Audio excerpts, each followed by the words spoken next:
Welcome everybody on YouTube and Facebook. I'm Deborah Westbrook, and we're going to integrate a little bit of science with spirituality today to the end result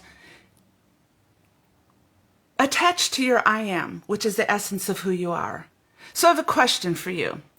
Would you want to engage or be around or be influenced by people who say one thing and then do another? Well, most of us say no, so it seems to be a false facade. If people are looking at you and saying one thing and then do another, you basically don't trust them. So there's no engagement also that's involved in that relationship. And in the end, when the facade of lies is exposed, sometimes you get angry, but then you become free. So what about religion? If the God of the Abrahamic religions is the creator and supposedly created the universe in a coherent way, meaning in wholeness, in oneness, why is it then when you go sit in any congregation or gathering, there is massive duality, separation, the duality of heaven or hell, the ability to have you make a decision based upon if you want to get to heaven. There's all kinds of duality. So isn't that a God that basically contradicts God? So why would you trust a God like that? It seems to me that could possibly be why this is the God of a simulation, created by religion, for religion, and flowing in religion to keep you in a narrative that denies your intuition and your inherent divinity in your humanity. So let's get started and talk about coherence in the field. When you have coherence in the field, it confronts the reality in one's belief system that contradicts wholeness and unity within. Because coherence and wholeness in the field, in the plenum, in the akasha, in the quantum field, everything about it is one, it's whole, and it confronts and it contradicts any chaos or fragmentation. So when you see chaos and fragmentation, you know that you're going towards wholeness within you. So the field is coherent. And the prime reality, the divine mind that created the field, brings you into that sense of the purity of who you are. This is your I am. This is the basis of who you are. So the reality of awakening to this belief system is going to flow in your life in authenticity and freedom. There are basic belief systems which, unless we grasp onto them, we're always here, there, and everywhere in our fragmentation, trying to find a way when there is no way external to you, the way is within. So if you ignore certain basic principles, coherence being one of them, you're going to subscribe to a set narrative of control. You're going to subscribe to a separate life that needs a savior. Because when you understand that you are coherent, you are in the field, as the field, in the divine mind, as the divine mind, in this experience of conscious awakening, you realize that everything that you need is within you, and intuition brings you what you need to advance. It is a life of observation and clarity, sometimes confronting in you that which is illusion, but what it brings you into is authenticity. So the universe reveals coherence. What is coherence? It's wholeness and unity. This is the beauty of the universe, and it comes down to even the basics of nature. There is a unity and a coherence in nature and within us, but it is religion and certain spiritual beliefs that take us out of this narrative and put us into separation. Both sides of the spectrum, the New Age and Christianity and the Abrahamic religions, bring us out of the reality that we are whole within and everything is within. So why believe in an Abrahamic religion God who supposedly created the coherence of the universe? You know, we always say the creator and God creates and all that. Yet the very God that created a universe that's whole, in union and as one, then sets the religion built on chaos, duality, fragmentation, war, and more. It seems to me that that God contradicts the very essence of what that God created. Or could it be that there is a prime reality above the simulation. The simulation we'll talk about in future days. That this prime reality is where you are, but the simulation traps you down in narratives. And I've said it through tech, government, medical lies, and also religion. So it's a contradiction, and it's to keep you in a narrative. You can see it everywhere. So perhaps the God that we think or we believed we served, if you do research, is actually a God that's created by religion, for religion, as religion. So let's call it the God of the simulation, not prime reality. And all this God induces in you is a sense of lack, a sense of needing a savior, a sense that you're not enough, and yet people from fear flock, and you can't change their mind. But it's changed my mind, and it's expanded my awareness. And at the end of this, I'm going to tell you an experience I had where the universe actually answered a question I had. I didn't need a Bible, didn't need a book. I went within for all these years, trusting my intuition and growing my intuition. So, but let's not just focus on that. If you go in the other extreme and you have the new age of love and light, what happens is it says things like, don't focus on anything that is fear. You're fear-mongering. You create your reality. Don't give power to the narrative. I don't want to hear this, for it affects my energy. Those are statements thanks to the Inspired channel. So they believe that. But to me, that's ignorance being bliss. Because you see, you can't solve the solution of separation in you until you see the problem. You can never solve the solution until you see what it is you're confronting. So to say all this reality doesn't exist, folks, we are in the world, but not of the world. That is powerful. Being in the world operates through your left brain. Out of the world operates through your right brain, the divine masculine and the divine feminine being one. Yet all around us, it's focusing on a lower vibrational energy of fear, anxiety. It's time to ditch everything and start to explore. And when you learn to develop your intuition in whatever way you want to do it, you'll see things you've never seen before. So both these beliefs on both ends of the spectrum are centered in avoidance, duality, and ignorance is bliss. You don't see the solution until one sees the problem accurately within the matrix of controlled perception. So I see things accurately, I see the lies, I see the illusion. It doesn't mean I'm staying there, but then what that does is it turns me to see the beauty of my divinity. So let's get started on the laws of the field. There's three: the Akashic field, the plenum.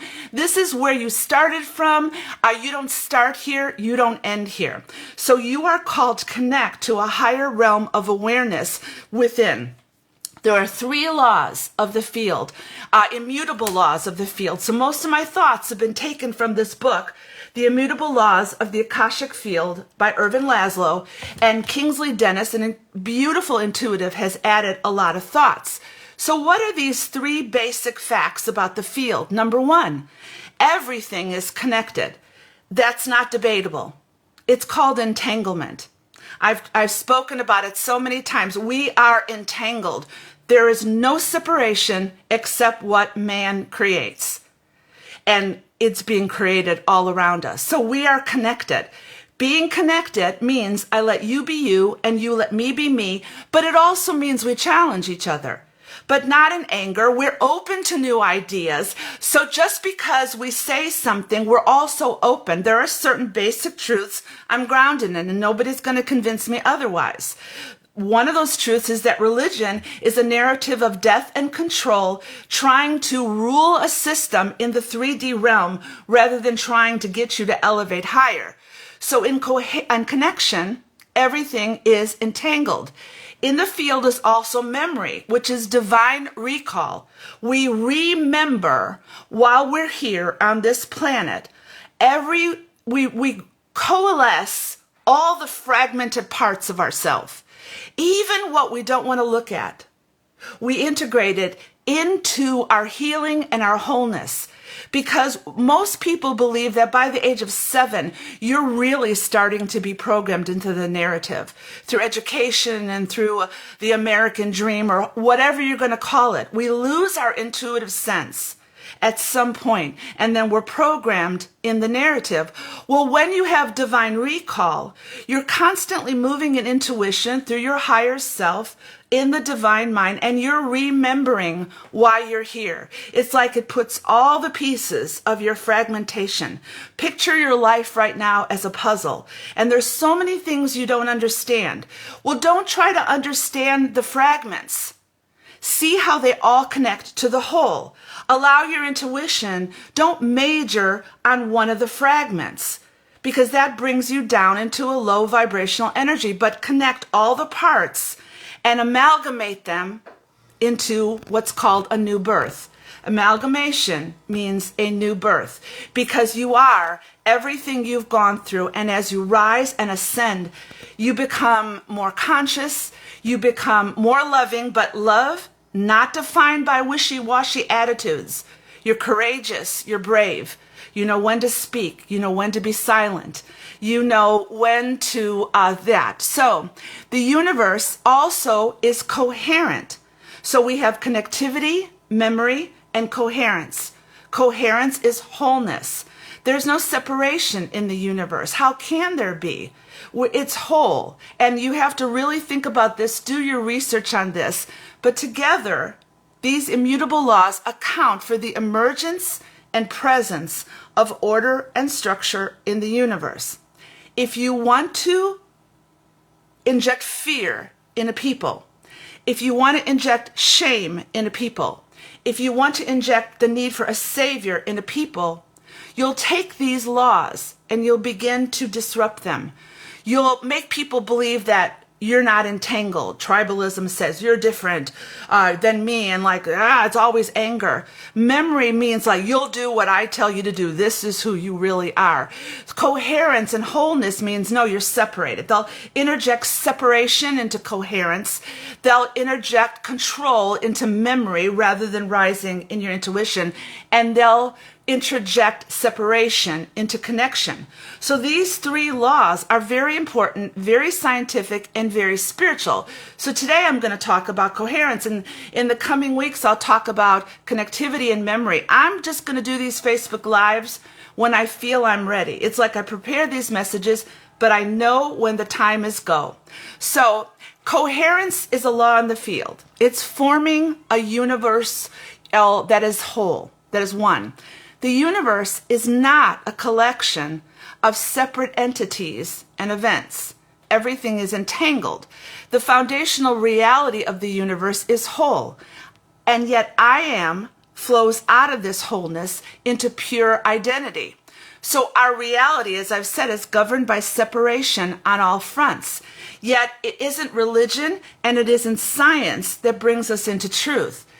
There is now such a beautiful metaphysical entanglement of science with spirituality when it's looked at metaphysically. So when you look at the coherence law in the universe, it's not just something that you set aside, you leave it, and then you go on and do your business in separation.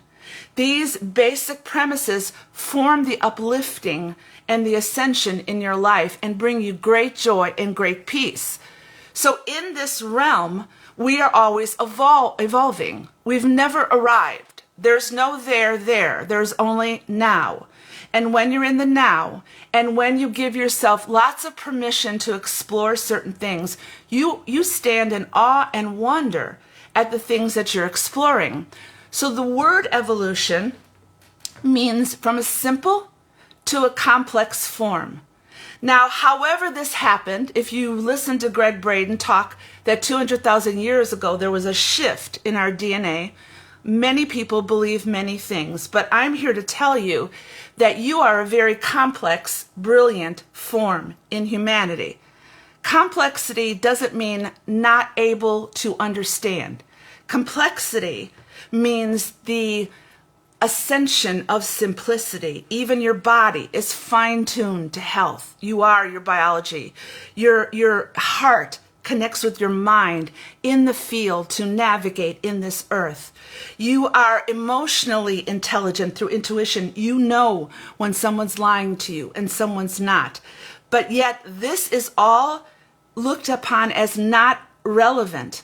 That to gain status in this world, you need left brain requirements, your degree. What have you done? It's all defined by an outward exterior.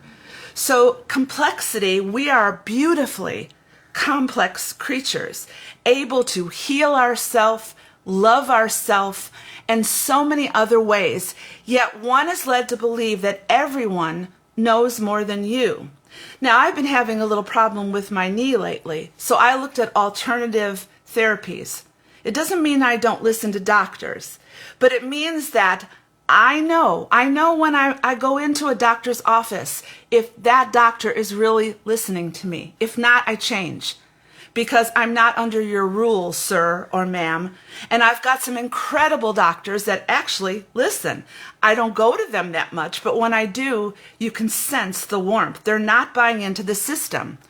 So coherence in the universe brings an emergence and the evolution of life. When you know you're whole, when you know you're one in God, in the I am, then you are so on fire with courage to evolve past the narrative of the matrix. Where do you get your remembering from? The field.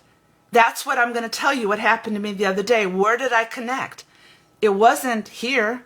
It was in the field, and then the field, the universe, showed me what to listen to, and I was amazed and answered my question.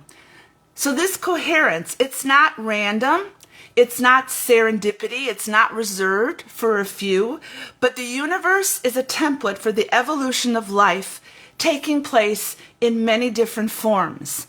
Humanity is one. We are connected. We are coherent. Nature is one.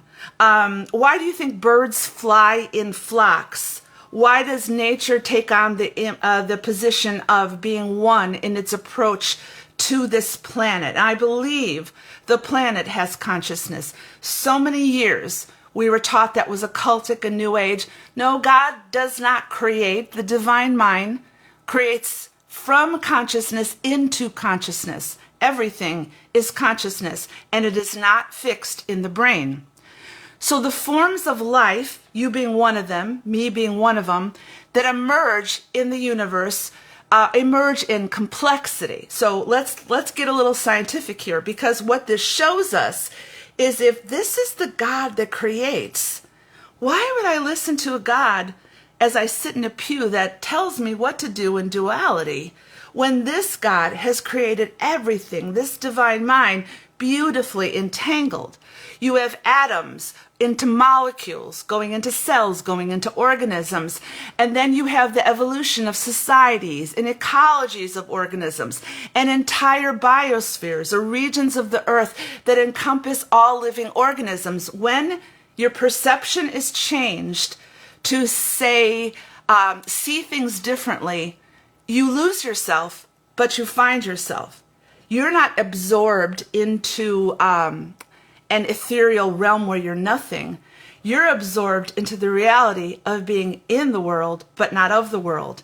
And so you move through every day facing whatever comes to you, but not letting bog you down in a lie. So the universe is not random, and it's not at all random. And so what happens is that I'm reading this book. A lot of people don't like him, but I read a lot. This book called The Reveal by David Icke, if you've ever heard of him. And in there, he makes a really good point. He says that there is a left brain and a right brain entanglement. And there is. In the divine masculine and the divine feminine, that is how we see and move in the world. But that's not what's happening. Icke says that the balanced minds will communicate powerfully to both sides, intuition and manifestation. Intuition and manifestation. You can't just stay in the dream. You've got to manifest your life in some way, and that is the integration of the left brain and the right brain. But what's happening is that the left brain is being elevated over everything. You know what? Most religious institutions, they don't function on intuition. They're going to tell you what to believe, how to believe it. So they deny and they put, you basically atrophy within yourself the power within you, the courage within you, the intuition within you. So the left brain is now being controlled. We'll talk about that in the future. And it's downplaying our intuition. And it happens when kids first go to school. You know, you're told to sit in a, what if you don't want to sit in a seat for 8 hours? What if you're a creative intuitive that needs a different form of education? Well, it's not available. What if they try to pin you down to learning all these things, taking tests, relying on the numbers of the SATs to determine how smart you are, which is complete bullshit. So all these things are ministering. When you fill out a resume, what have you done? Well, nothing. Well, then you're out of here. What if we just change that narrative within ourselves? Because I believe people are brilliant. So your divine humanity is trying to be controlled, downplaying. And this is where we're just starting. So this is coherence. I can't tell you how to do it. All I can do is encourage you to be that. You're going to have to find your own path and be astounded by your own life. Now, you're going to laugh at this. I'm going to tell you something that happened to me the other day. I loved this. That's why I'm laughing. I'm one in the divine mind.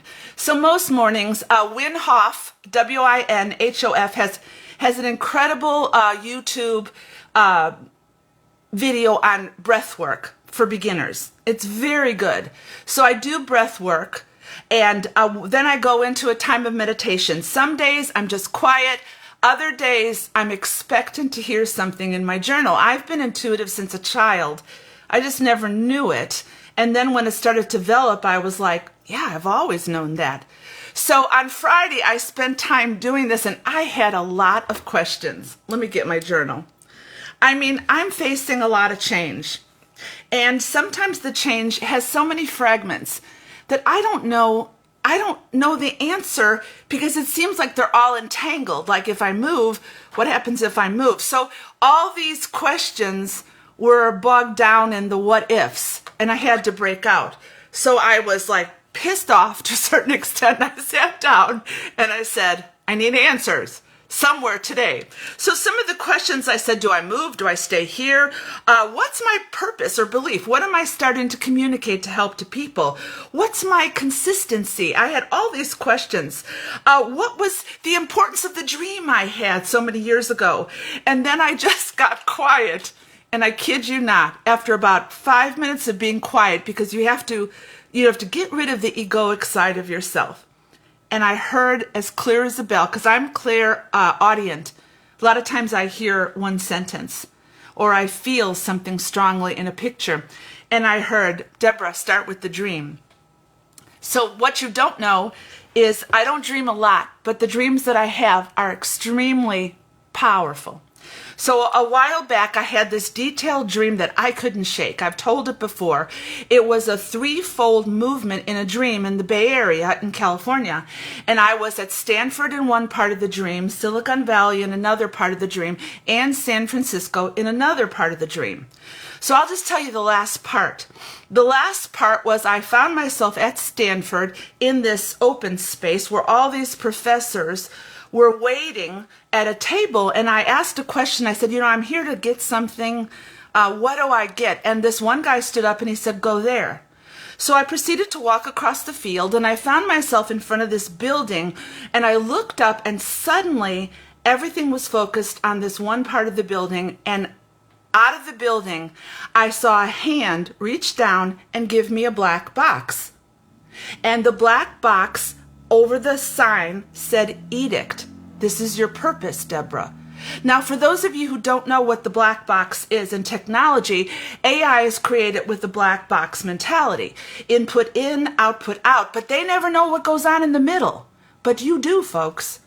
You have heart intelligence, so they want to hook you to all this AI when they want to take over your humanity. And I knew that I knew at that point, my purpose in life was to show you how to forgo everything they were trying you what to be and to lean into your intuition and your divine humanity. Now, I'm not against technology, but I'm not going to apply with technology that's trying to downplay my humanity in any way. I don't need any robots in my life. I like my iPhone. I like my Mac.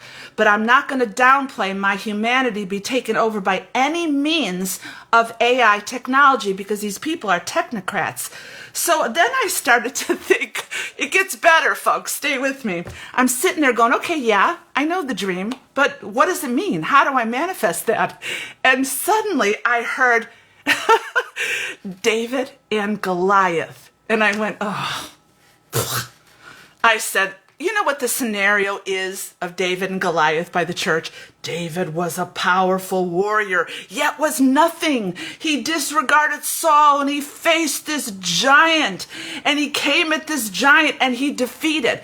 Well, that's a lie, folks. So what did I do? I then heard within me, go to YouTube. And I did. I simply went to YouTube and put in David and Goliath, and immediately, God, I got goosebumps all over.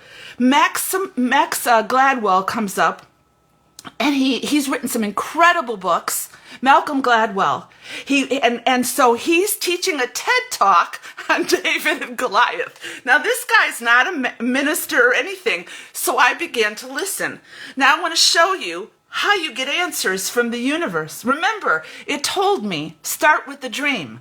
And my answer was, what do I do? Do I stay here? What do I do? So suddenly, he tells the story of David and Goliath. Listen to what he says. He says, David is portrayed as the underdog, and Goliath is an experienced warrior with marvelous weaponry.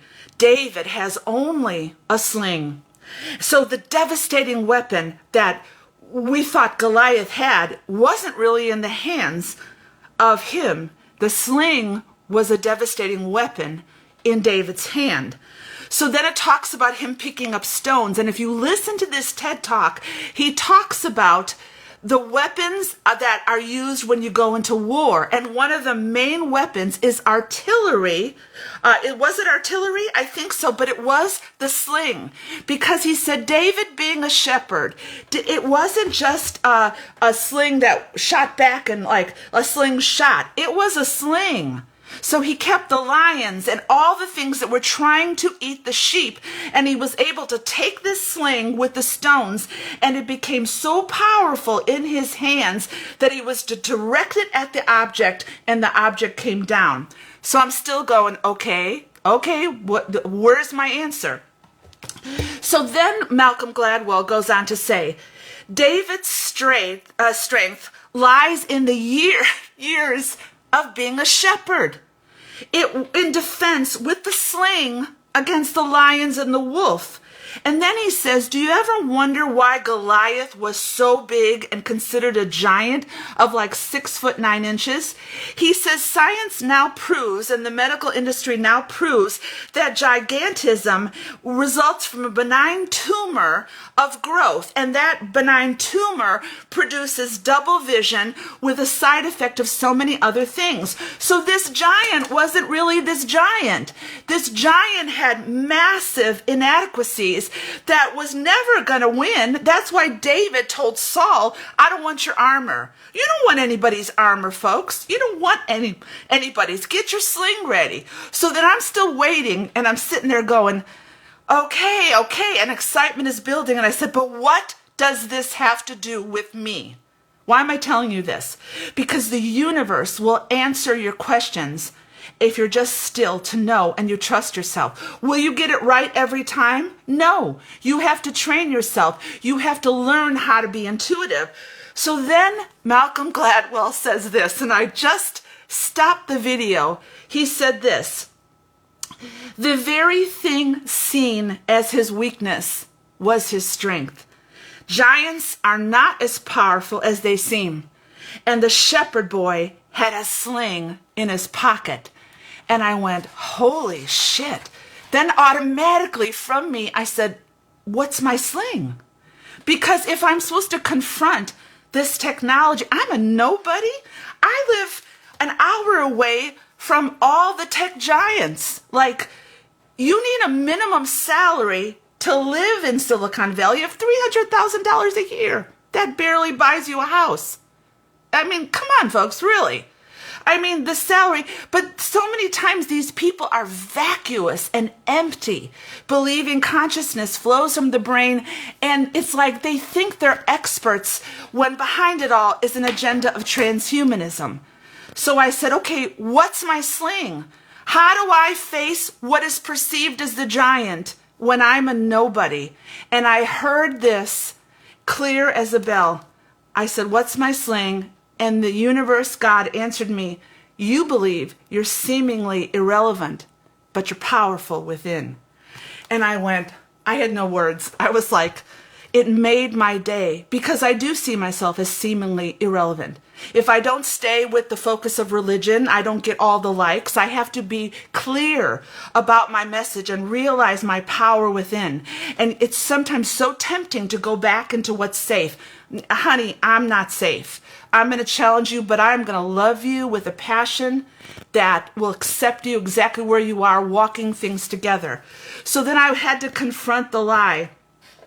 And then I heard, and it ends here, after I thought, yeah, I do hold back. And this is what this whole year has been in healing. And then you see, this is what your intuition says. It gives you a statement, or it gives you a place to go or a way to move. Don't analyze it. It's just steps in the journey. And if I hadn't followed the first step, I wouldn't have got to this step. So then I said, okay, I got this edict to show people that they're divinely human. I live an hour from Silicon Valley.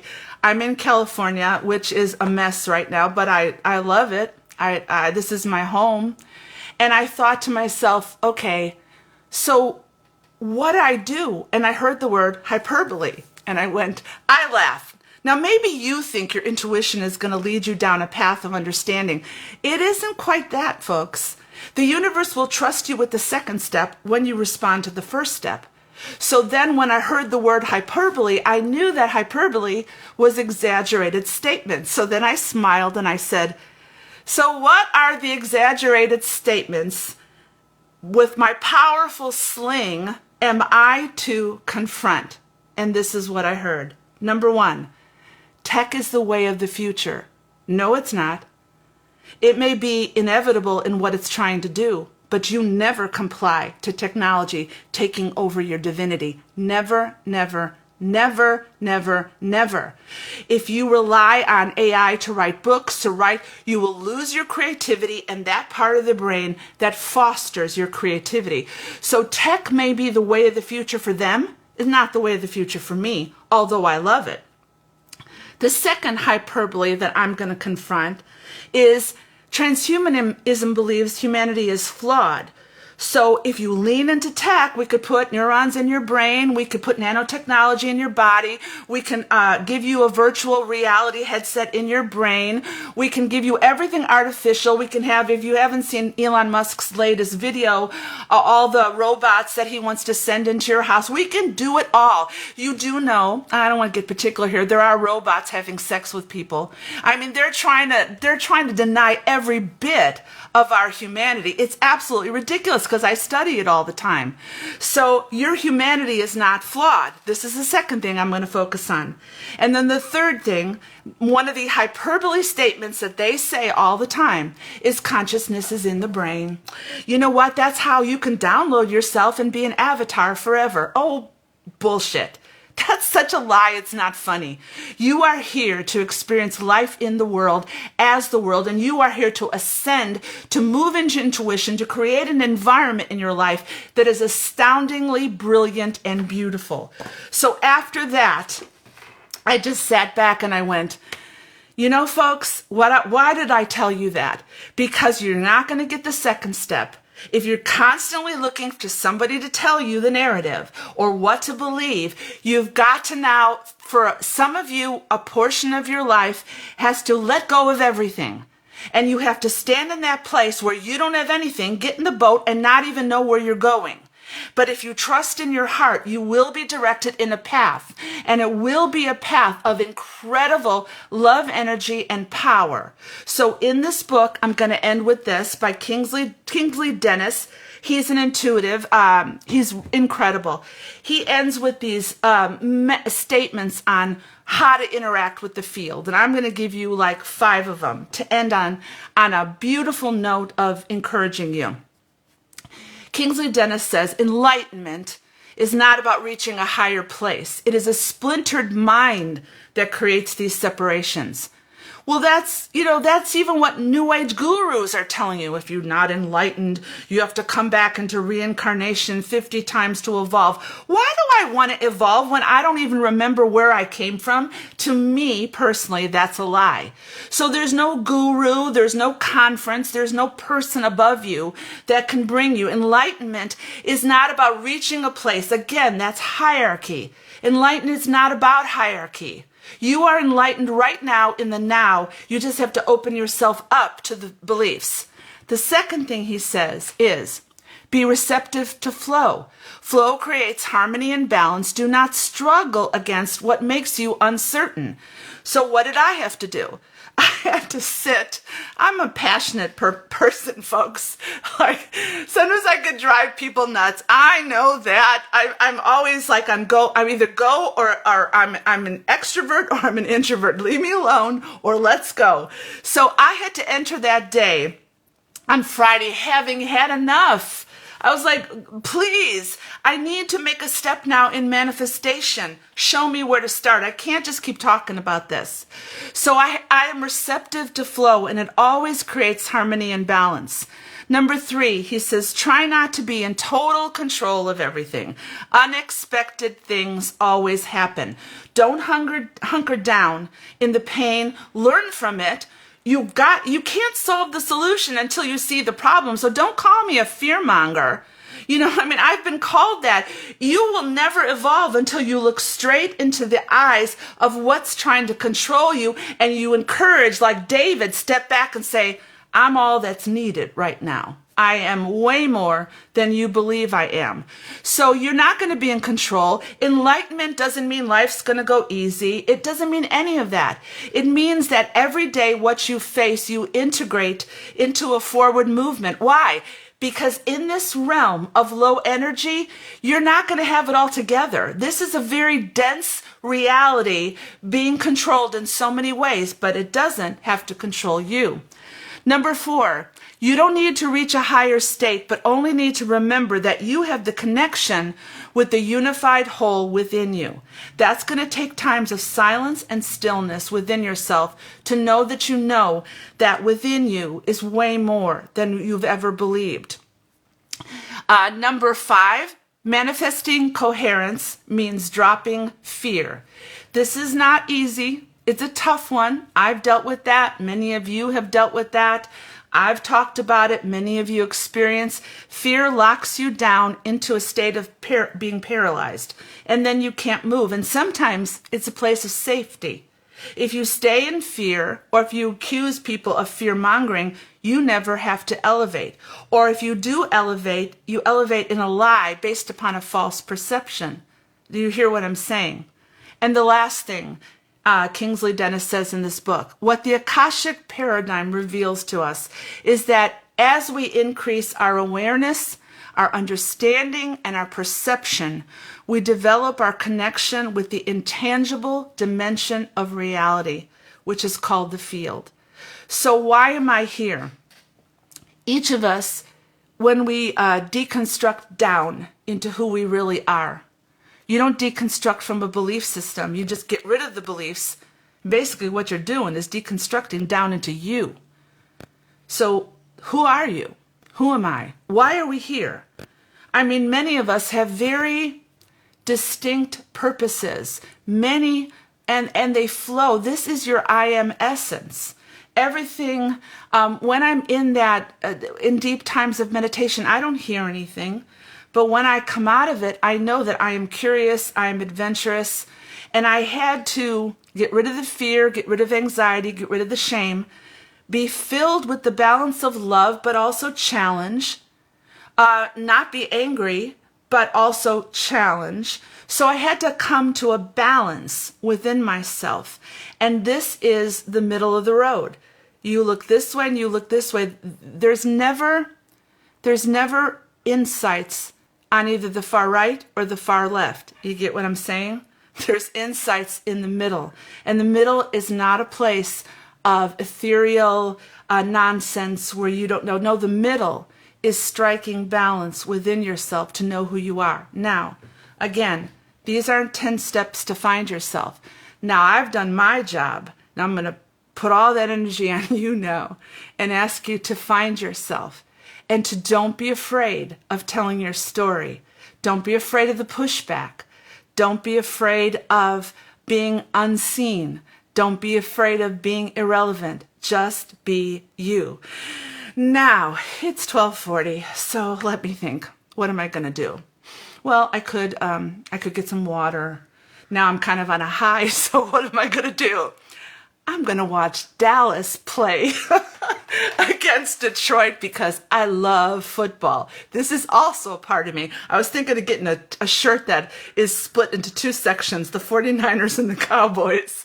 So you guys have a brilliant, beautiful day. Thanks for watching, and thanks for watching if you're seeing on the replay. I want to know what you think. So tell me. I love you guys.